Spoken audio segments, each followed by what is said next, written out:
One of the problems with CG image making is that everything appears to be too new and computer generated.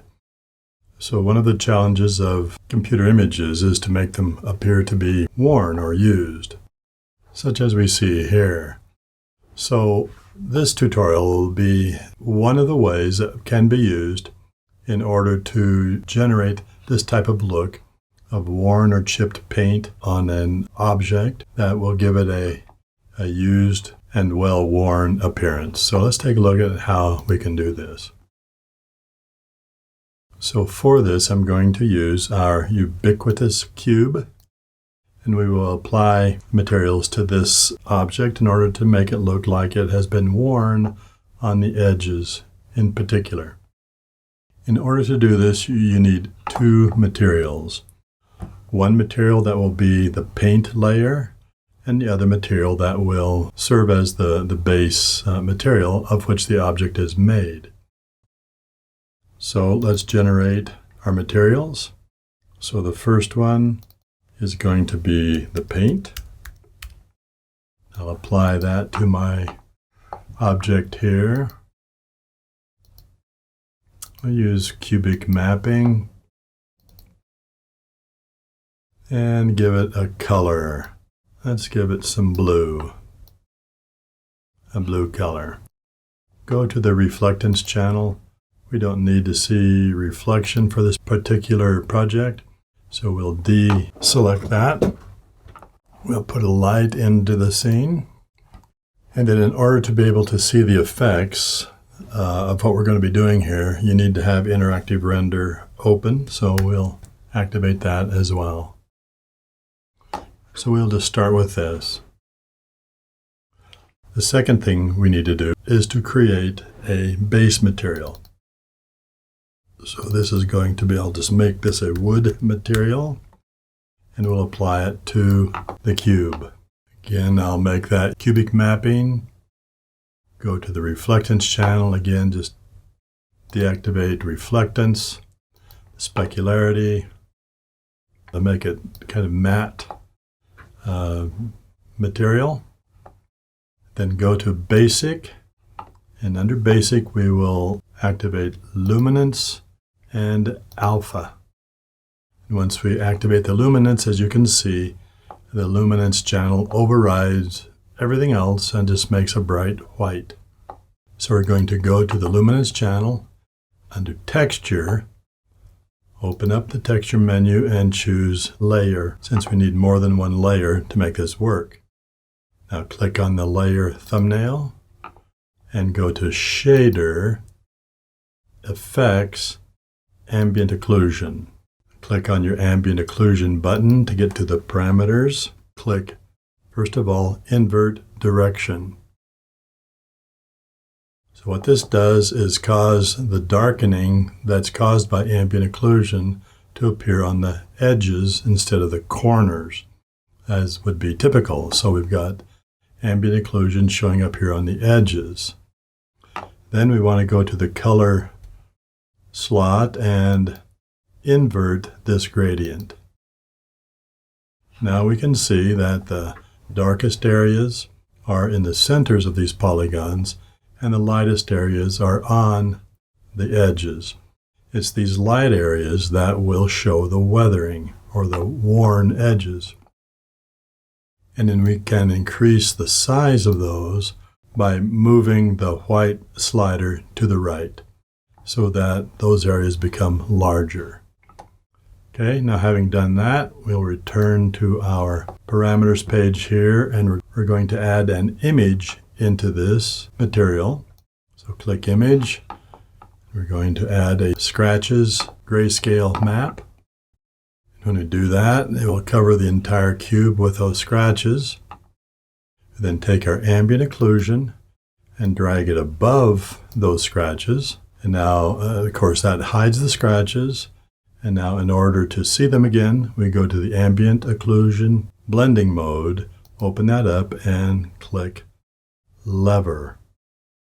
Now what that does is to confine the scratches to the areas of the ambient occlusion, as you can see here. Now once we've done that, let's return to our previous page.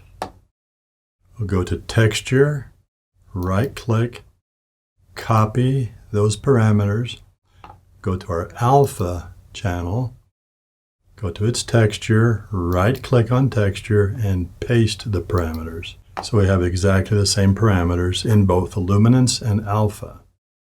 Now in order to make this work correctly, we need to deactivate the image alpha and then invert the effect. And so to that effect, I'm going to return to my color channel, texture, load up the wood, and there we see our wood texture showing through the paint, which works fairly effectively. Now if you want to change the relationship or the amount of wear that you see here, go to your alpha channel. You can do this in either alpha or luminance. Click on the thumbnail again to get to its parameters. Go to the ambient occlusion, and if you want more wear, drag this white knot to the right. That will make it larger, and you'll see the white areas here are the areas where the texture will show through, but we need to copy that and put it into the luminance channel. So we'll return to this previous page, open up the texture, copy that, go to luminance, and paste it. So now we have a larger area of wear. If we want less area, go to the ambient occlusion again, drag the white knot to the left. You'll see that you get less wear. Return to the texture page, right-click, copy, go to luminance, right-click, and paste.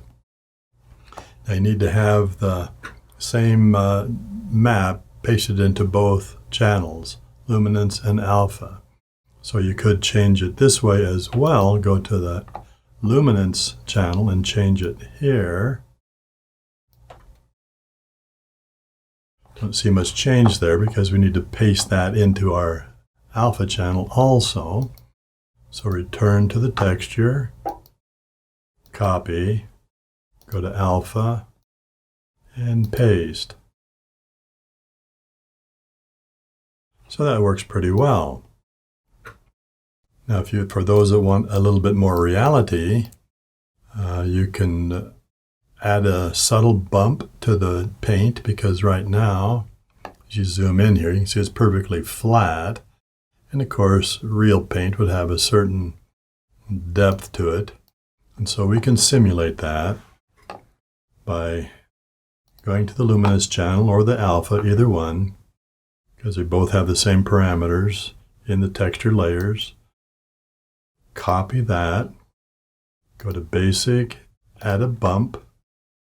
Under the bump texture, right-click and paste.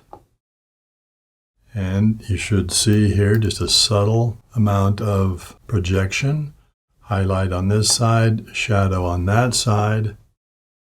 And of course, the strength for the bump is typically 20%. So you can see a little bit of raised edge here, and a little shadow on that side.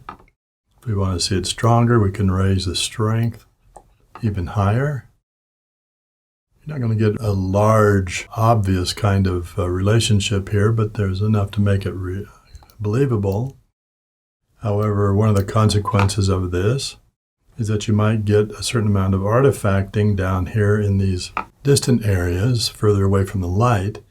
And if you do that, then go to the render settings under anti-aliasing. Instead of geometry, which is kind of the lowest version of anti-aliasing, select best, and that will slow down the render a bit. but it will also help to remove those little sparkles.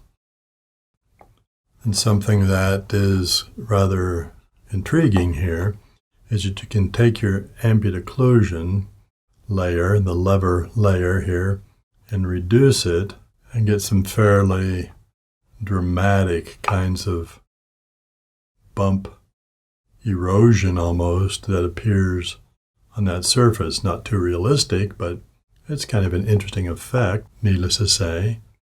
You can also change the scratches strength, see what that does. So that reduces the effect. If you raise that up a little bit more, bring some more of that back. Not sure what you'd use this for, other than an old moldy kind of texture. Raise the ambient occlusion back up again. The lever to get the kind of effect that you want. Do a render on that. You can see there is the weathering and the chipped paint without the bump. There it is with a bump, so it has a very subtle effect that may or may not be something that you want to exploit.